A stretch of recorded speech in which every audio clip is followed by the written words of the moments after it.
I think I'd like to start with Muyi. You were part of in the China File project at the Asia Society. Is that how this started? Yes, so that was the beginning of my journalism career in the US. But I did also spend the previous half of my career as a reporter working for Reuters and also Chinese outlet like Tencent News in China. I grew up in China and went to school there and also worked as a journalist there until 2017 when I came to the United States to join China File. And then I joined New York Times Visual Investigations team. So you generated a lot of this research for the China File, and then you went to the New York Times Visual Investigations team and presented the body of evidence to them? It's more like, like when I joined the New York Times, because I'm close with, of course, the editors at China File. And so, I know they have the documents, which they later shared with us. So they, kindly shared documents with us, which we then, Paul and I, and other reporters then, did our own independent reporting and the production, which is the stories that we published on the New York Times. So we basically China File kindly gave us the documents, and then we did our own reporting.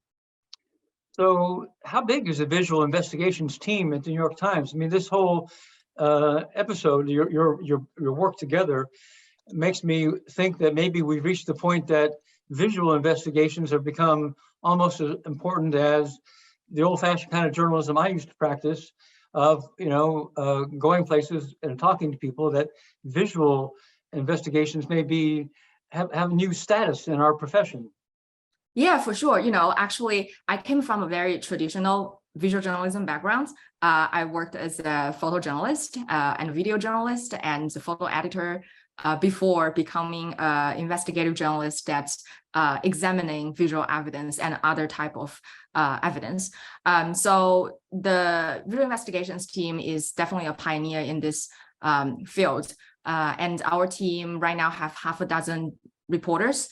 We are also video producers, that we produce video.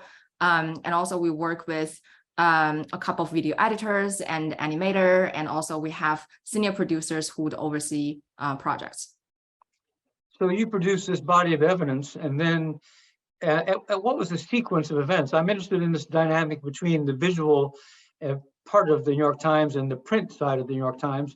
You produce this body of evidence in a documentary. Did that air on the same day in June of 2022 as Paul's story did appear, or was there a time lag? Yeah, I mean, Paul can also jump in here. So basically, the New York Times, we are very digital nowadays, and the whole newsroom functions in a very collaborative way. So we don't have Paul is on this so-called print side, but we don't really have that very clear borderline. Like Paul and I have been working very closely for the past 3 years, ever since I joined the Times.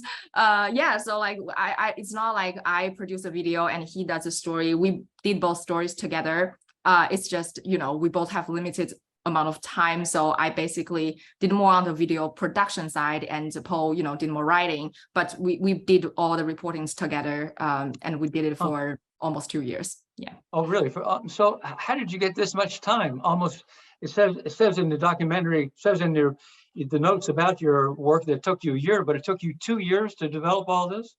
Yeah, I mean, Paul can talk about it because I think I had more luxury to spend the time on this because my editor are very kind, but Paul, you have to navigate between this very enterprise story and with your news task daily, right? Paul, talk to us about how, as a newspaper guy, traditional newspaper word guy, you were able to work on this.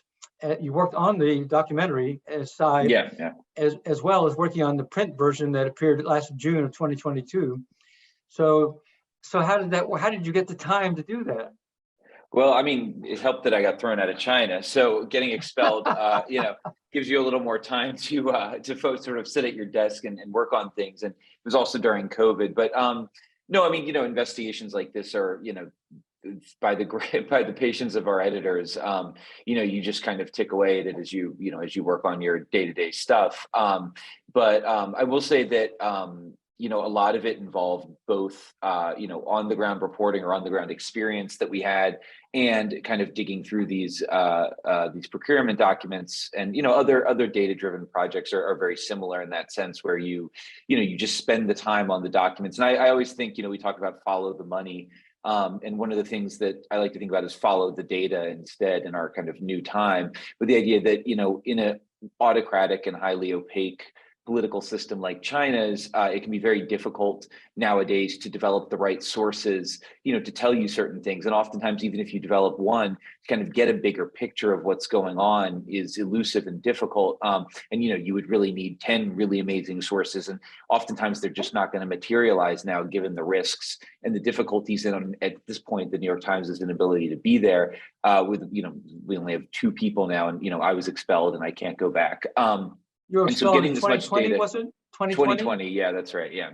And so getting this amount of data allows us to see exactly what the government wants, and allows us to see it in their own words, and allows us to see a frankness from them, because they're talking to contractors about what they need, that you just wouldn't get. And then once you have that, you can build out the reporting and follow it, all the way there. So you can see a county where there's cameras put in and find somebody who lives near them, and ask them about what it was like when those went in. And so you can really follow things from the data down to the streets.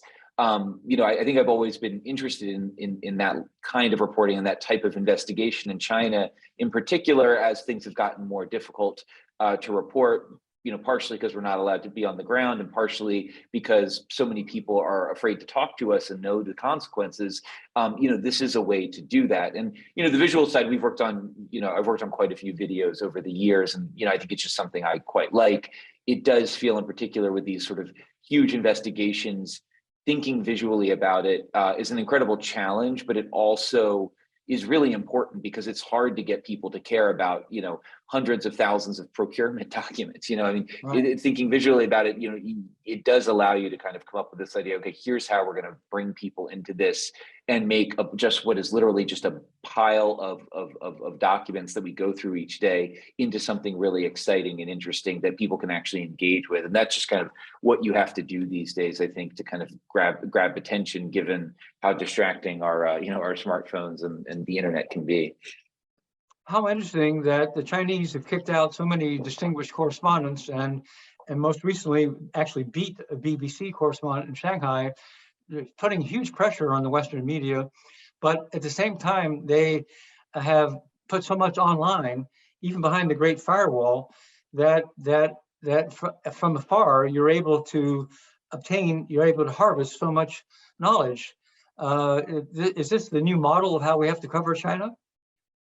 I'll ask Muyi that question, and then you, Paul. How would you respond? Yeah, I mean, with very limited ground access, that's kind of way that we have to go about it nowadays. But if we had the ground access option, I would say that would be more ideal. But now we just don't. But thankfully, if we still have the knowledge of how to navigate Chinese internet, know where to find the right information, that can still really help us build our reporting. Yeah, I think that's the hope.